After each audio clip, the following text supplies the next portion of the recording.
Orang yang tidur di atas tilam yang empuk, orang yang guring di tilam nang kandal lalu mati. Begitu mati, di akhirat dia dikumpulkan dengan orang-orang syahid, padahal matinya bukan di medan perang, tapi ternyata di akhirat dikumpulkan bersama syuhada, orang-orang mati syahid. Ternyata orang tersebut punya niat yang kuat bahwa dia ingin sekali untuk menjadi orang yang syahid apabila ada kesempatan untuk berjuang fi sabilillah. Nah, jadi bukan perbuatannya di akhirat itu, Allah membangkitkan manusia itu menurut kadar niat mereka.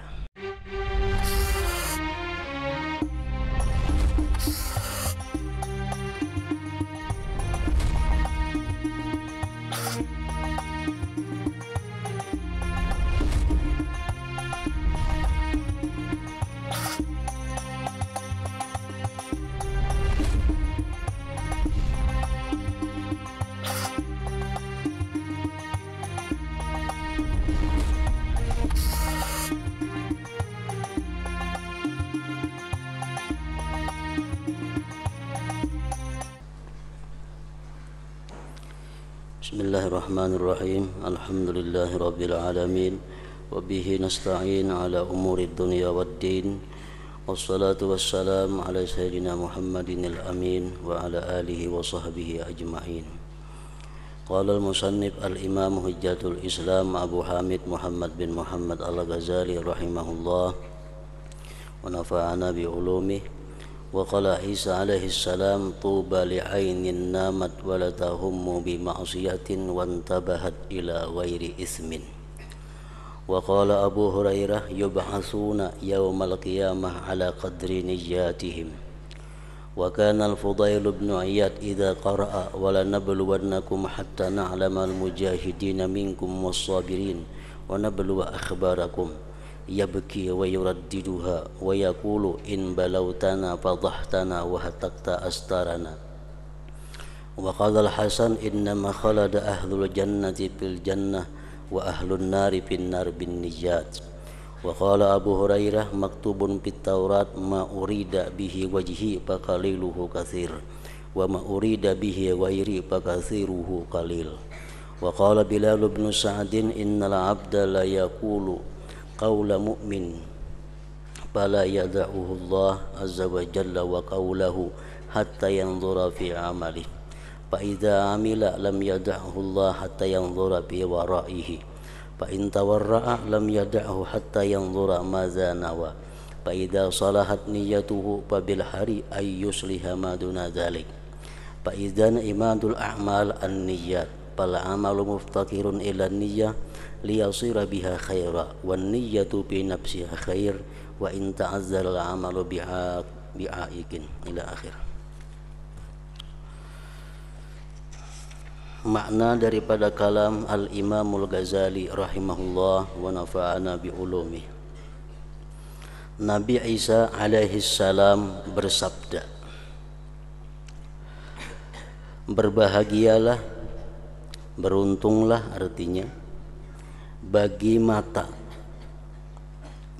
mata yang tidur dan tidak bercita-cita dengan perbuatan maksiat. Artinya beruntung orang yang tidur sedangkan dia sebelumnya itu tidak ada merencanakan untuk berbuat sesuatu maksiat. Beruntung orang yang guring, sebelum guring itu kadada niatnya, kadada rencananya hendak berbuat maksiat kaina bangun guring. Nah, itu beruntung. Berbahagialah mata yang tidur dan tidak bercita-cita dengan perbuatan maksiat dan terbangun kepada tidak perbuatan dosa.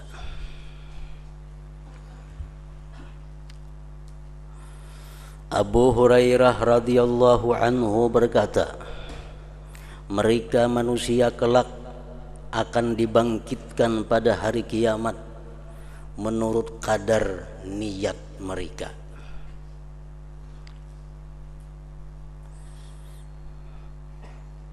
Di akhirat kita akan dikumpulkan dengan orang-orang yang sesuai dengan niat kita di dalam dunia.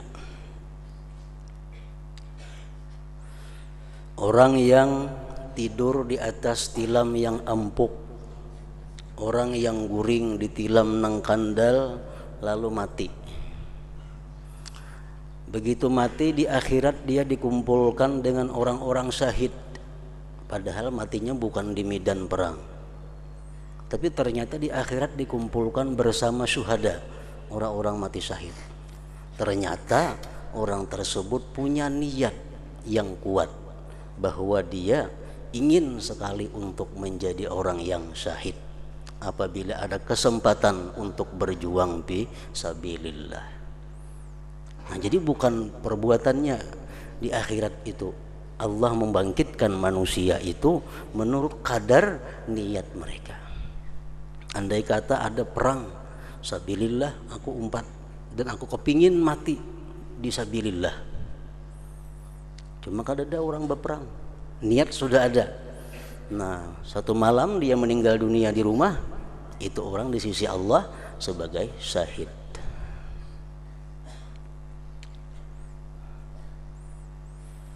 Contohnya lagi seorang perempuan yang belum kawin atau kada kawin. Seorang perempuan yang kada kawin ini mati. Ternyata si perempuan yang kada kawin ini di akhirat dikumpulkan Allah bersama-sama dengan perempuan-perempuan yang sangat bakti kepada suaminya. Dan dalam dunia kada pernah kawin. Kenapa di akhirat berkumpul lawan perempuan-perempuan yang bakti lawan suaminya? Ternyata perempuannya dalam dunia dia punya niat yang kuat. Andai kata aku kena dikawini orang, andai kata aku jadi bini, aku akan jadi bini nang bakti kepada laki. Nah, orang kada tenang hendaknya mati pada hulunya. Mati pada hulu. Di akhirat berkumpul lawan siapa? Lawan orang-orang nang balaki nang bakti kepada suaminya. Nah, itu niat. Mereka kelak akan dibangkitkan pada hari kiamat menurut kadar niat mereka. Orang setiap waktu sembahyang berjamaah di masjid. Ini contoh-contoh. Sembahyang tiap waktu berjamaah di masjid. Begitu sampai mati di akhirat kadada catatan amal sembahyang berjamaah di masjid itu. Padahal zuhur asar di masjid sembahyang. Kenapa kadada? Oh, sekalinya ke masjid itu salajur ke pasar benar aja. Karena tokonya parak masjid, tokonya kada jauh masjid, kada jauh ya sembahyang zuhur berjamaah. Sembahyang asar berjamaah, bukan ke masjid tujuannya, kada mulai rumah ke toko. Nah, buktinya apa? Buktinya andai kata nya kada ke toko, sembahyang kada berjamaah di rumah. Nah, itu bukti bahwa ke masjid itu salajur menyalajur. Jakanya bujur-bujur orang ini ketujuh berjamaah walaupunnya di rumah kada turun ke toko, tatapnya berjamaah ke masjid sembahyang. Nah, ini bukti bahwa inya sembahyang berjamaah itu karena menjunjung perintah Allah, bukan karena salajur menyalajur. Nah, kadada dalam catatan amal. Karena sekalinya niatnya kadada. Niatnya. Orang menuntut ilmu 2-3 kali seminggu. Menuntut ilmu 2-3 kali seminggu. Begitu mati kadada catatan amal, maka mengaji 2-3 kali seminggu. Oh, sekalinya mengaji selajur matahari anak bana aja di sekolah di sini. Begitu anaknya ampe juga mengaji. Nah, kadada catatan amalnya, sekalinya selajur saja. Nah, mereka kelak akan dibangkitkan pada hari kiamat menurut kadar niat mereka. Al-Fudail bin Iyad apabila membaca ayat walanabluwannakum hatta na'lamal mujahidina minkum was-sabirina wa nabluwa akhbarakum. Arti ayat itu, dan sesungguhnya dan sungguh kami benar-benar menguji kamu, jar Tuhan. Sungguh kami benar-benar menguji kamu agar kami mengetahui orang-orang yang berjihad dan bersabar di antara kamu, dan agar kami menyatakan baik buruknya hal ehwalmu. Fudail bin Iyad apabila membaca ayat itu maka ia menangis dan mengulang-ulangi membaca ayat tersebut dan berkata, sesungguhnya Engkau ya Tuhan kalau menguji kami, niscaya Engkau membuka kejelikan kami. Kalau Engkau tuh bujur-bujur menguji kami nyata kada lulus. Niscaya Engkau membuka kejelikan kami dan merusak tutupan-tutupan kami. Maksudnya tutupan-tutupan keaiban kami.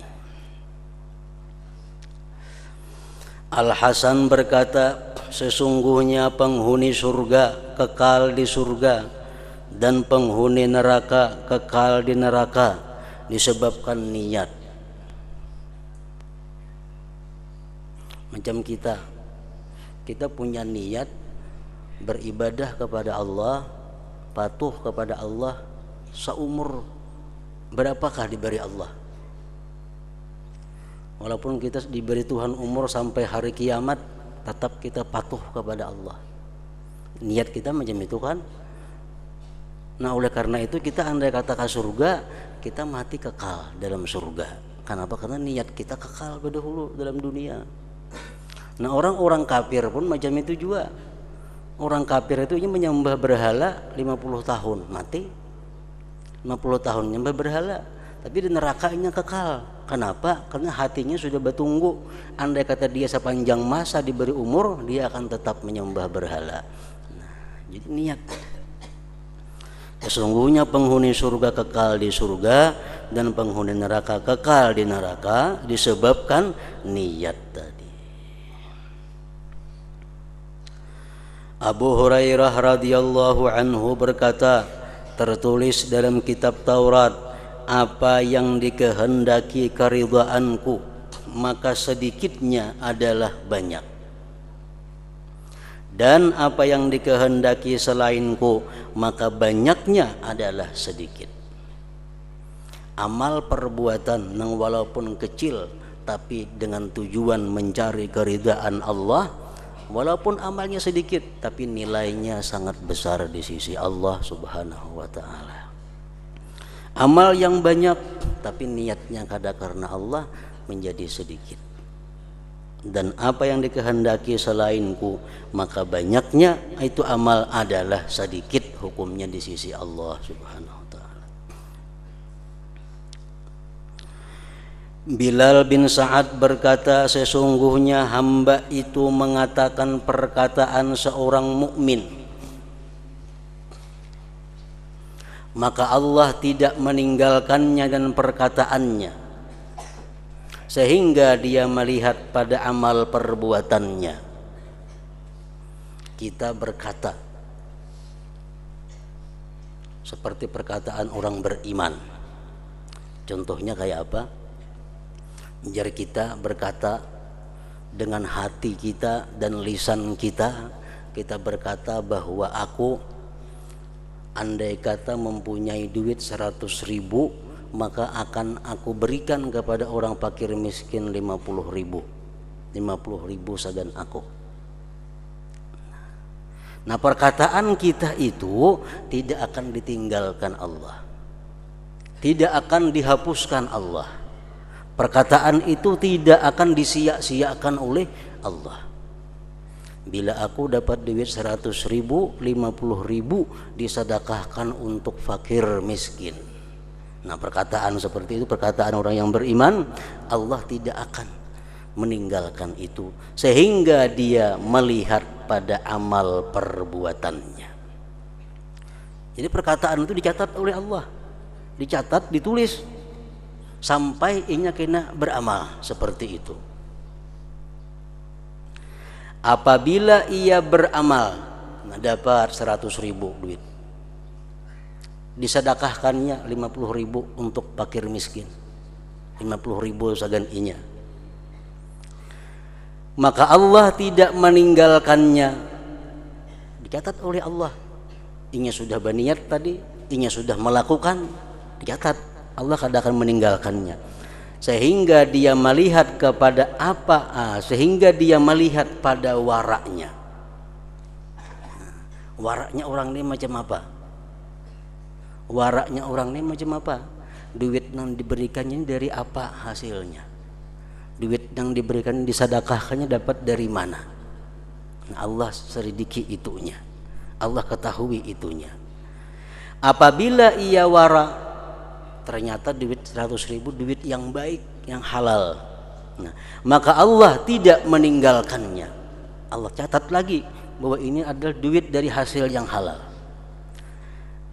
maka Allah tidak meninggalkannya sehingga dia melihat kepada apa yang ia niatkan. Nah, terakhir yang ia niatkan apa? Kalau niatnya baik, maka sepantasnya bahwa dia akan memperbaiki apa yang kurang dari yang demikian itu. Nah, jadi kalau kita berniat sesuatu perbuatan yang baik, dicatat satu oleh Allah. Begitu sampai kepada kenyataannya kita perbuat sesuai niat, dicatat 10. Nah, 1 lawan 10 ini jadi berhasil, jadi simpanan kita apabila kita wara. Apabila kita dalam kehidupan ini menjauhi yang diharamkan oleh Allah Subhanahu wa ta'ala. Kita berniat malam ini sembahyang 11 rakaat, dicatat 1 oleh Allah. Sampai tengah malam sembahyang 11 rakaat, dicatat lagi 10 oleh Allah. Apakah 1 dan 10 itu menjadi simpanan kita sampai hari kiamat kaina? Tergantung waraknya kita. Nah, kalau kita ini hidup tidak bersifat wara, artinya nang halal dimakan dipakai, nang haram mau makan mau dipakai, nang halal mau, kada ada urusan halal haram bagi orang ini sama.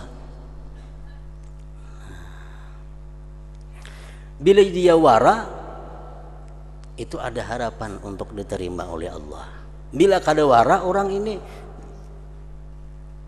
sebagaimana perkataan Ibnu Umar radhiyallahu anhu, "Law sallaitum hatta takunu kal hanaya wa sumtum hatta takunu kal autar, lam yataqabbalillah minkum illa bi wara'in hajiz."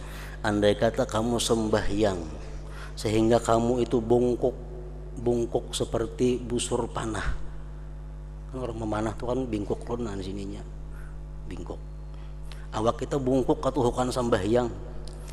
Dan jikalau kamu puasa sehingga kamu kurus kering seperti tali awak puasa, Allah tidak akan menerima yang demikian daripada kamu kecuali dengan wara. Orang wara pastikah diterima oleh Allah? Belum tentu juga. Kalau niat waraknya itu kada bujur pulang. Ada orang yang wara, yang berhati-hati dengan yang haram, dengan yang subhat, tapi niatnya kada ikhlas. Niatnya supaya dikatakan orang bahwa dia wara, supaya dikatakan orang bahwa dia apik dalam mengambil yang tidak jelas hukumnya. Nah, ini niat waraknya kada bujur. Waraknya bujur, niat waraknya kada bujur. Nah, itu pun juga kada akan dihiraukan oleh Allah Subhanahu wa ta'ala. Nah, jadi perbuatan yang baik itu dimulai dengan niat, dikerjakan dengan penuh kewaraan, dan waraknya pun dengan niat yang baik juga. Jadi tiang segala amal perbuatan adalah niat. Tiang segala amal perbuatan adalah niat. Maka amal perbuatan itu memerlukan kepada niat agar amal itu dengan niat menjadi baik. dan niat itu sendiri adalah baik. Niat nang baik itu sudah baik berdahulu, walaupun amal perbuatan itu terhalang dengan sesuatu halangan, tapi karena dia punya niat itu sudah baik.